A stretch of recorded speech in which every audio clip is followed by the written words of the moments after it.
Hi, how are you doing and how is everyone doing this week? This week we are going to focus on a kind of difficult topic. The topic we're going to be talking about is communicating in conflict. When we think about communication and we think about how we communicate with others, communication is challenging no matter what we are trying to talk about, no matter what kind of information we are trying to share with others.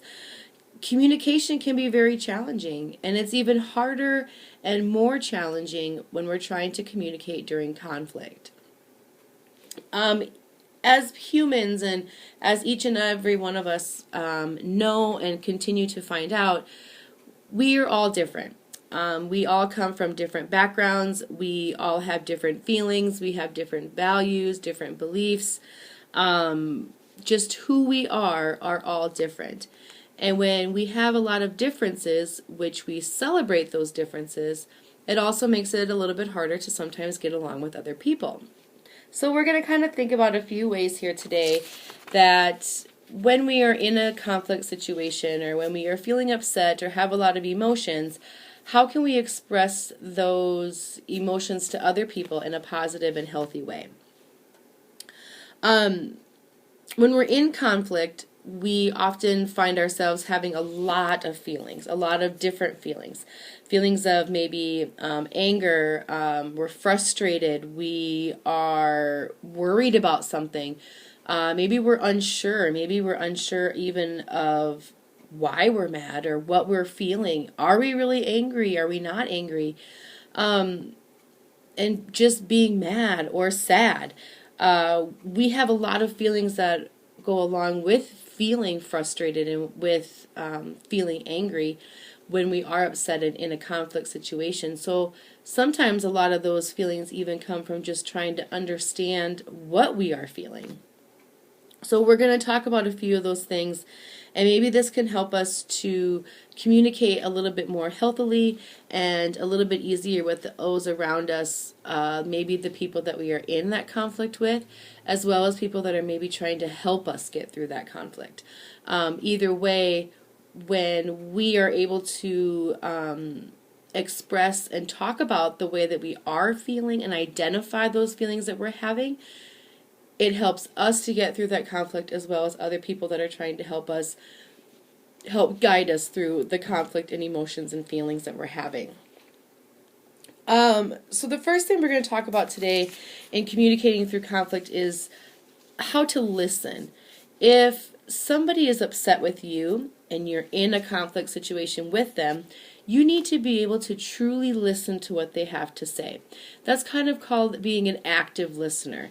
Active listening means that you're able to listen to what that person has to say, understand what that person has to say, understand the feelings that that person is experiencing, and really truly getting their side of the situation or the scenario.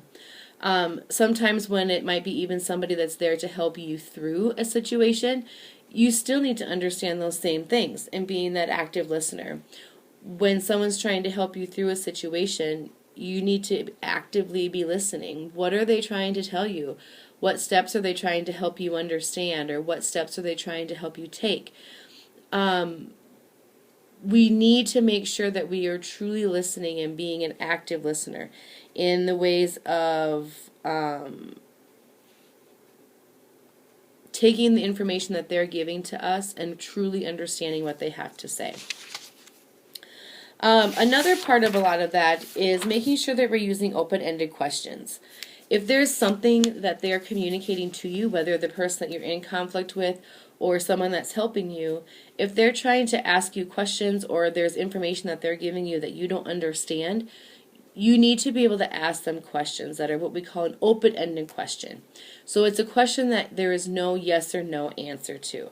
It's giving us more information, more of an answer. So instead of saying, did you go in my room and break my vase? The only opportunity for an answer there would be yes, I did, or no, I did not. But if we ask them, what happened to the vase in my bedroom? Well, then maybe they could explain a little bit more. I was helping your friend of yours vacuum your room and I went to dust it and it slipped off the counter.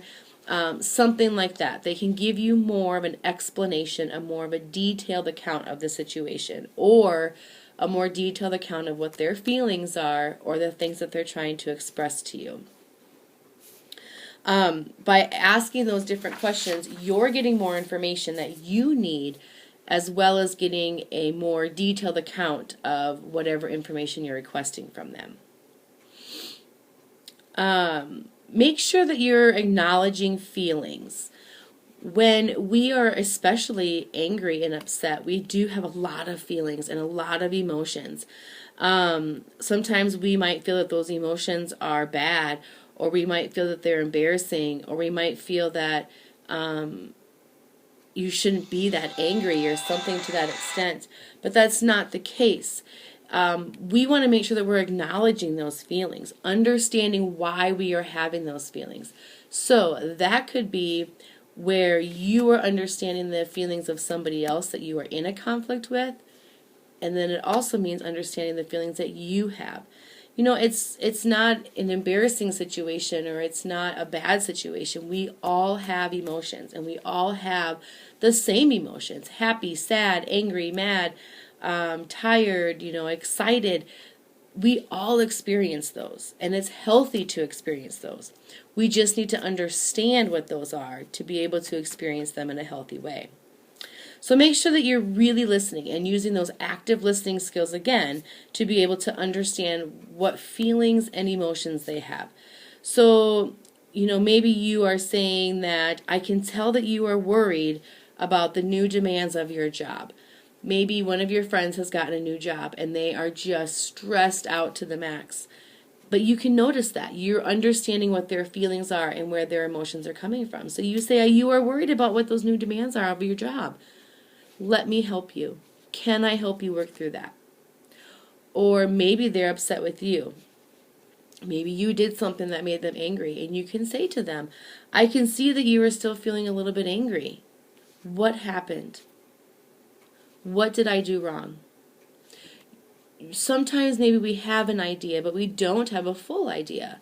So we need to be able to acknowledge those feelings, acknowledging the other person's feelings, the other person that's in that conflict with you or helping you, as well as your own.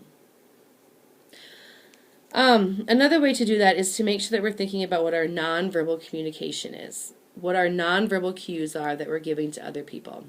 If we have a hard time saying different things or expressing different things, our body language can tell us a lot more about some of those things. So if we are sitting there and somebody is talking to you and they're trying to tell you maybe why they're upset, how come they're upset, or how come you're making them upset, if you just kind of sit there with your arms crossed and your head over, or maybe you're looking out the window and not even looking at them, they can read that body language and they can tell that you really don't care. So think about what that body language is showing. Maybe you don't agree with what they have to say. That's A-okay. Everybody has the right to agree or to disagree.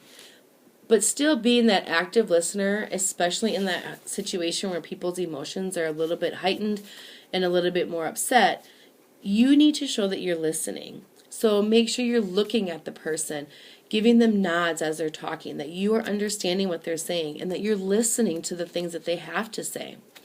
Just because you listen to them doesn't mean that you agree or that you disagree, but you're giving them that time to hear them out, for them to tell you what they are feeling, what they are experiencing, and what emotions that they may have going through them. That nonverbal communication can help them to know whether they can count on you, whether you're just there to hear them complain. That nonverbal communication can give them a lot of feedback as well too. With our, active feelings and being an active listener and those nonverbal cues that we're giving to people, we want to make sure that our behavior is always non-blaming. We may disagree with, if we're in a conflict with somebody and we may disagree with them, we may feel that it is their fault. We may feel that they were fully responsible for it and you had nothing to do with it. And that's fine that we feel that way. But when we're trying to have that open communication with somebody, we need to make sure that our body language is still showing that we are listening and that we are open to that discussion, that we are open to understanding and hearing what your feelings are, what your side is, what you want to get out of this situation, just the same as you want them to listen to what you have to say. It's an equal street. You have to give to them just as much as they give to you. Another big part of that communication in communicating while you're in conflict is to make sure that you're using what we call I statements. When you are upset or when you are trying to make your point across or tell somebody how you're feeling, you need to make sure that they know that it's how you are feeling. So you're using an I statement. You know, I see it this way. I am feeling. I understand what you have to say. It's what you are feeling and what you have to say for that situation. We're not using the word you or they or what about over that or that last time or anything. We're just focusing on you. By you stating those things, you're telling us your experiences, your thoughts, your feelings, decisions, reactions, judgment calls that you're making based on you. You and only you. Oh, excuse me. When we do that, you're able to identify your feelings. And the only person that can do that is you. Nobody else can tell you how you're feeling. And you don't know exactly how somebody else is feeling unless they're using their I statements at the same time. So use them. Be specific. Let people know. I feel frustrated and angry when my list is not ready. I feel like I need to depend on you and I can't. You need to tell us how you are feeling. Identify those thoughts and those feelings and those emotions. As you identify them and have a little bit more specific things to them, it helps other people that are either in that conflict with you, like I said, or people that are there to help you to understand where you're coming from and to help with that resolution. So those are a few ideas, working through our active listening, making sure we're using I statements, making sure that we're thinking about what our nonverbal communication is, and that we're not blaming others. We're acknowledging our feelings and our feelings only. We're not, we're not blaming somebody else. We're identifying the way we feel in that moment and in that time with somebody who we are either in that conflict with or somebody that is trying to help. So a few things I want to kind of leave you with here today.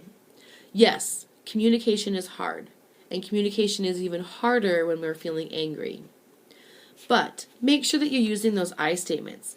Those I statements will really tell and help somebody know how you're feeling. They'll help you to tell somebody else what your feelings are. And don't pass blame or speak for others. You don't really know what they're feeling or what they want to say, so you can only speak for yourself. So they know how they feel, they know what they want to say, they can do that on their own. And I want you to really think about what you're doing. You're listening, you're being an active listener, you're acknowledging others, you're acknowledging their feelings, and you're using those I statements. Those I statements help again for you to express feelings and emotions in a healthy way. Have a great week, and I'll talk to you all soon. Bye.